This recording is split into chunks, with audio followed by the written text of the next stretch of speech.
Praise the Lord. आज 26 तारीख इतवार फरवरी का महीना। हम लोग लैंड स्पेशल डेली 13वां दिन में है। विषय पूर्वजों की सही मानसिकता। आज अपन सीखेगा नप्ताली। अभी नप्ताली जेकब और बिला का दूसरा पुत्र। अभी ये बिला कौन है? रेचल का दासी। पढ़ते उत्पत्ति का किताब 30 अध्याय 7 और 8 वचन। और राहेल की लोंडी बिलाहा फिर गर्भवती हुई और याकूब के एक पुत्र और उत्पन्न हुआ। तब राहेल ने कहा, मैंने अपनी बहन के साथ बड़े बल से लिपटकर मल्लयुद्ध किया और अब जीत गई। सो उसने उसका नाम नप्ताली रखा। अभी अपना सबको मालूम है, राहेल को तब तक गर्भफल मिला नहीं और लेह को 4 पुत्र हो गया। राहेल लेह के पुत्रों को देख के परेशान थी। राहेल को गर्भफल नहीं मिल रहा था। उसने क्या किया? अपना दासी बिला को अपने पति जेकब का पास भेजा। और अपने को यह भी मालूम है, लेह और राहेल के बीच में संबंध ठीक नहीं था। एक टेंशन का माहौल था दोनों के बीच में। रेचल चाहती थी कि अपने बहन लेही से वो जीत जाए। बाइबल बोलता है, रेचल ने अपनी बहन के साथ बड़े बल से लिपटकर मल्लयुद्ध किया और अब वह जीत गई। मल्लयुद्ध मतलब सच में एक दूसरे से लड़ना नहीं। मैं वापस बोलता हूं, मल्लयुद्ध मतलब सच में एक दूसरे से लड़ना नहीं। आपको मालूम है, जापान देश में सुमो कुश्ती होता है। सुमो वो व्यक्तियों को देखेगा तो 400-500 पाउंड का व्यक्ति, वो दोनों भी कुश्ती करने के लिए जब उतरता है तो एक दूसरे को नुकसान नहीं पहुंचाता है। वे लोग केवल एक दूसरे के कंधे पे हाथ रख के नीचे गिराने को देखते हैं। नीचे उनका बल केवल नीचे गिराने के लिए रहता है, लेकिन एक दूसरे को नुकसान पहुंचाने के लिए नहीं रहता है। लेकिन WWF पे आपको देखेगा तो उसमें कोई नियम नहीं है। जब तक सामने वाला हार को स्वीकार नहीं करता है तब तक वो युद्ध चलते रहता है। किससे भी आप मार सकते हैं, किधर भी मार सकता है, लात मार सकता है, खुर्ची से मार सकता है, खून निकलता है, खून कभी कभी कोई मर भी जाता है। लेकिन सुमो कुश्ती बिल्कुल अलग है। इसमें नियम है कि एक दूसरे को नुकसान नहीं पहुंचाना, केवल नीचे गिराना। जब नीचे गिर जाएगा कोई एक व्यक्ति तो वो कुश्ती वहां पे रोक दिया जाता है। इसी तरह से रेचल ने अपने बहन के साथ लिपटकर बड़े बल से मल्लयुद्ध किया। बाइबल बोलता है वह जीत गई। मतलब जब नप्ताली का जन्म हुआ बिला के गर्भ से, रेचल लेह के साथ जीत गई। उसने वो पुत्र का नाम नप्ताली रखा। नप्ताली मतलब मल्लयुद्ध करके कुछ तो जीतना। मल्लयुद्ध करके कुछ तो जीतना। रेचल नप्ताली को प्राप्त करके लेह से जीत गई।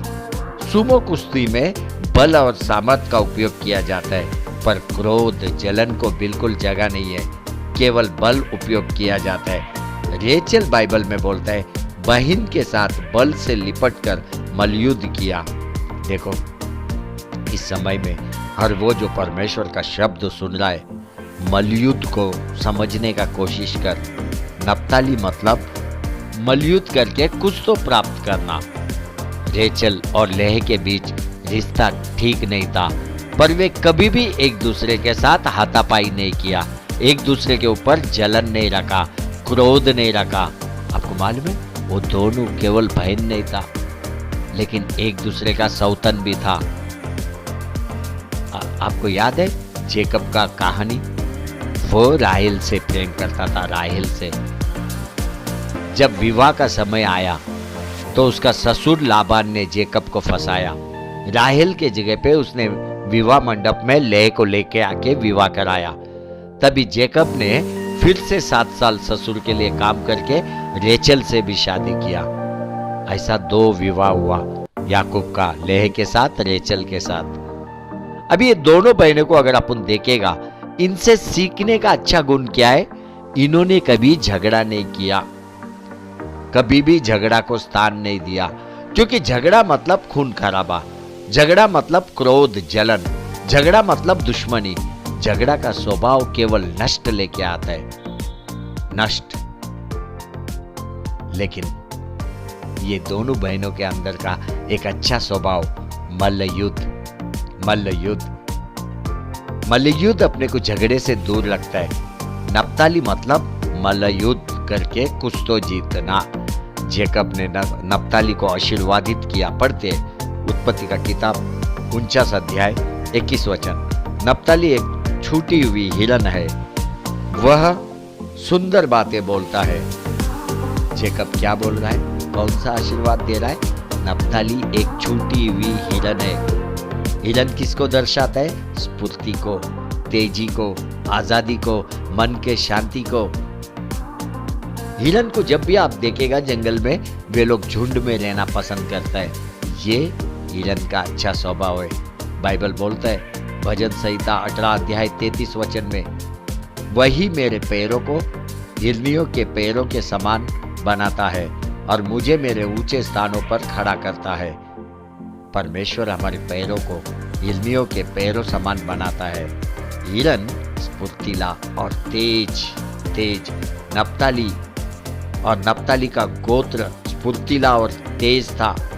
जेकब ने नप्ताली को छूटी हुई हिरन के समान बोला। जेकब ने ये नहीं बोला पिंजरे में रखा हुआ, जू बाग में रखा हुआ हिरन, नहीं। उसने बोला जंगल में छूटी हुई हिरन। जंगल में छूटा हुआ हिरन मतलब बहुत ही स्फूर्तिला और तेज रहने वाला, बहुत ही स्फूर्तिला तेज। अगर हिरन का शिकार करने चीता भी आएगा तो कई बार हिरन चीता को भी मात दे देता है। हिरन का शिकार जंगल में करना इतना आसान नहीं है। उसका कान बहुत ही तीक्ष्ण रहता है, वो हमेशा तैयार रहता है निकल के तेजी से बाहर होने के लिए। उसका काम वो जल्दी जल्दी करते रहता है। नप्ताली बहुत ही तेज और फुर्तीला था। बाइबल ये भी बोलता है नप्ताली के विषय में, वह सुंदर बात बोला, सुंदर बात, सुंदर बात। इसका अर्थ है वह पढ़ने में तेज है, लिखने में तेज है, बोलने में तेज है। नप्ताली का गोत्र भी हमेशा इजरायली लोगों के लिए एक ढाल सा काम किया, इजरायलियों को दुश्मन से बचाया। वे लोग समझ में तेज थे, आने वाले विषय को पहले ही भांप लेते थे। परमेश्वर का अनुग्रह उन पर था, क्योंकि केवल परमेश्वर से ही मुमकिन है हिरन के पैरों के समान बनाना। नप्ताली का स्वभाव, जो भी काम हो समय से या समय से पहले खत्म करना। तेज, फुर्तीला, पढ़ने में, लिखने में, बोलने में तेज, बोल भी सुंदर। देखो मूसा ने भी नप्ताली को आशीर्वादित किया। व्यवस्था विवरण 33 अध्याय 23 वचन। फिर नप्ताली के विषय में उसने कहा, हे नप्ताली, तू जो यहोवा की प्रसन्नता से तृप्त और उसकी आशीष से भरपूर है, तू पश्चिम और दक्षिण के देश का अधिकारी हो। मूसा ने भी आशीर्वादित किया। नप्ताली का बोल बहुत ही सुंदर और उनका स्वभाव बहुत ही तेज फुर्तीला था। इस समय में हर वो जो परमेश्वर का शब्द सुन रहा है, नप्ताली का स्वभाव का अनुसरण कर। तेरा बोल सुंदर होना चाहिए, हिरन की तरह तू तेज और फुर्तीला होना चाहिए। झगड़ा बंद कर, झगड़ा बंद कर। मल्लयुद्ध, ये नया स्वभाव को सीख। मल्लयुद्ध मतलब कुछ तो भी अच्छा प्राप्त करना, कुछ तो भी अच्छा प्राप्त करना। आपको याद है याकूब, परमेश्वर पढ़ने तक याकूब के साथ मल्लयुद्ध किया, ये अपने को बाइबल बताता है। पढ़ते उत्पत्ति का किताब 32 अध्याय 24 से 28 वचन। और याकूब आप अकेला रह गया। तब कोई पुरुष आकर पह फटने तक उससे मल्लयुद्ध करता रहा। अब उसने देखा कि मैं याकूब पर प्रबल नहीं होता, तब उसकी जांघ की नस को छुआ। सो याकूब की जांघ की नस उससे मल्लयुद्ध करते ही करते चढ़ गई। तब उसने कहा, मुझे जाने दे, क्योंकि भोर हुआ जाता है। याकूब ने कहा, जब तक तू मुझे आशीर्वाद ना दे तब तक मैं तुझे जाने न दूंगा। और उसने याकूब से पूछा, तेरा नाम क्या है? उसने कहा, याकूब। उसने कहा, तेरा नाम अब याकूब नहीं परंतु इज़राइल होगा, क्योंकि तू परमेश्वर से और मनुष्य से भी युद्ध करके प्रबल हुआ है। परमेश्वर ने भी याकूब से मल्लयुद्ध किया, क्योंकि सुबह हो रही थी। वो परमेश्वर जाना चाहता था, याकूब छोड़ने को तैयार नहीं। वो कह रहा था, जब तक तू मुझे आशीर्वाद नहीं देगा तब तक मैं तुझे जाने नहीं दूंगा। जैकब ने परमेश्वर को पकड़ के रखा, किसके लिए? आशीर्वाद प्राप्त करने के लिए। पर परमेश्वर को नुकसान पहुंचाने के लिए उसने पकड़ा नहीं। इसको बोलते हैं मल्लयुद्ध। परमेश्वर अपने आप को छुड़ाने के लिए मल्लयुद्ध कर रहा था। परमेश्वर भी याकूब को नुकसान नहीं पहुंचा रहा था। अपना सबको मालूम है, परमेश्वर का शक्ति मामूली शक्ति नहीं है। अगर वो याकूब से लड़ता तो याकूब का क्या होता अपन बता भी नहीं सकते। लेकिन परमेश्वर लड़ नहीं रहा था। परमेश्वर याकूब के साथ मल्लयुद्ध कर रहा था। कलीसिया, यह एक नया स्वभाव है, तेरे को सीखना है। कभी मौका मिलेगा तो यूट्यूब पे सुमो रेसलिंग जापान का वो देखना, आपको अच्छे से समझ में आएगा मल्लयुद्ध किसको बोलते हैं। वो युद्ध में किसी को कोई नुकसान नहीं पहुंचाता है, केवल नीचे गिराना चाहता है, जीतना चाहता है एक जन। तेरे बोल सुंदर हो, तेरे बोल सुंदर हो। नप्ताली मतलब कुछ पाने के लिए मल्लयुद्ध करना। जैकब ने भी आशीर्वाद पाने के लिए मल्लयुद्ध किया। हालेलुया, हालेलुया, आमेन, आमेन, आमेन।